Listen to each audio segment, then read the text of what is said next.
Саламатсыздарбы. Оду Геошондо программасы. Коронавирус жугуп ковид менен ооруган адамдардын саны улам өсүүдө. Алардын айрымдарына каршы кылмыш иштери да козголууда. Ошто мисал үчүн ооруган адам анысын жашырып жүргөн. Натыйжада анын үй бүлөсү менен жакындарына вирус жуккан. Аны бийлик күч менен обсервацияга жаткырган жана ал айыккандан кийин, эгер айыкса, жоопко тартылат. 3 ай Пакистанда даватта жүргөн бир адам 15 мартта Нарын шаарына кайтып келгенде өзү менен кошо оору да ала келген. Туугандарына вирусту жуктурганы аз келгенсип, ал докторлордун жардамынан да баш тартып келген. Билимдүү адам эч качан антпейт го, бирок акыркы жылдары бүткүл кыргыз коому сабапсыздыкка баш оту менен батып баратат жана ага ушундай адамдардын пайда болгону эле күбө. Оору менен күрөшүп жаткан медиктерге азыркы абалда жаман эч нерсе айткым келбейт, бирок 30дан ашык медицина кызматкери ооруга чалдыкканы кейиштүү нерсе. Мүмкүн алар иштеген ооруканаларда тийиштүү шарт түзүлгөн эмес. Башка да кырсыктар болушу ыктымал, бирок кайсы бир ченемде буга билим берүү системасы да күнөөлүү. Же алар өздөрү жетиштүү деңгээлде окуган эмес, же аларды жаман окуткан. Вирус чуккандардын арасында врачтар да, медайымдар дагы, ооруканалдын ашпозчулары менен кир жугучтары да бар. Эгер алар үчүн талаптуу шарт түзүлбөгөн болсо, анын үчүн жетекчилер жооптуу. Же алар шалаакылык кылган, же билими жетишпейт. Каражаттын жетишсиздиги да себеп болушу мүмкүн, бирок андан да орчундуу себеп деп коррупцияны күнөөлөсө болот. Минздрав күнөөлөр табылат, жазаланат деп айтууда. Бул багытта Кыргызстан жалгыз эмес. Кытайда вирус чуккан медиктердин саны 4төн 12%га чейин жеткен. Испанияда ооругандардын саны 12% болгон. Кыргызстанда дагы бул көрсөткүч азыр ушул жогорку деңгээлге жетип 12% болууда.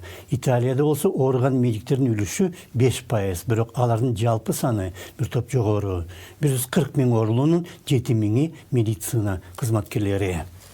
А какова одна из причин исключительно высокой смертности? Эмне себептен коронавирустан Италияда өтө көп адам каза болууда. Анткени вирус жукту деп шектелген адамдарды, башка оору менен ооругандарды, дене табы көтөрүлгөндөрдү, коронавируска тиешеси жокторду дагы баарын ооруканаларга жеткире баштаган. Бирок ал жакта оорулуулар да болгондуктан, аларга вирус ошол ооруканаларда жуккан. Анткени ооруканалар өздөрү ошол өтө коркунучтуу вирустун очогуна айланып кеткен.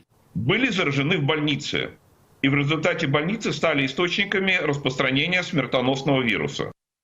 Бул таажылуу вирус ар бир мамлекеттин таалуу жерлерин таап көрсөтүп коюуда.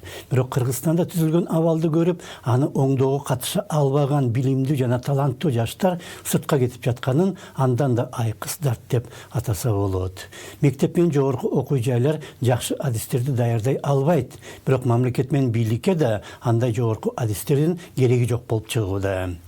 Бирле кичинекей мисал, акыркы мезгилде абдан көп электрондук аспаптар менен ыкмалар пайда болууда, бирок дал ошол мектептерде иштеген мугалимдер аларды кантип пайдаланууну билбесе, алар окуучуларды эмнеге үйрөтө алат. Айрым мугалимдер өздөрү жаңы эч нерсени үйрөнбөй, мындан 20 жыл мурда жазган конспекттер менен сабак берчү. Жана эми коронавирустун айынан гана андай абал өзгөрүүгө айласыз. Абалды өзгөртөйүн деп, бирок өзгөртө албаган медиктер да сыртка кете баштаган. Анткени Орусия же Казакстанда алар жасаган жумуш үчүн Кыргызстандагыдан бир нече эсе көп төлөйт. Мындай абал жалгыз эле медицинада эмес болгондуктан, жалгыз ушул эле көрсөткүч мамлекеттеги жалпы жагдай туура эмес уюштурулган жана туура эмес багытта өнүгүп баратканын көрсөтөт.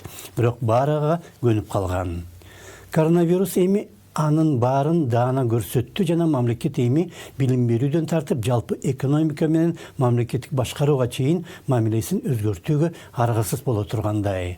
Туш тараптан жардам алууга көнүп алган мамлекет жана анын эли берсең жейм деген турмуш ыкмасына кирип алган жана көрсөтүлгөн миллиарддаган жардам кумга сиңген суудай жок болуп, ар башка чөнтөктөргө тарап кеткен. Мындай мамилени өзгөртүү үчүн таажылуу тумоо керек экен да. Ошондо саламатта калыңыздар.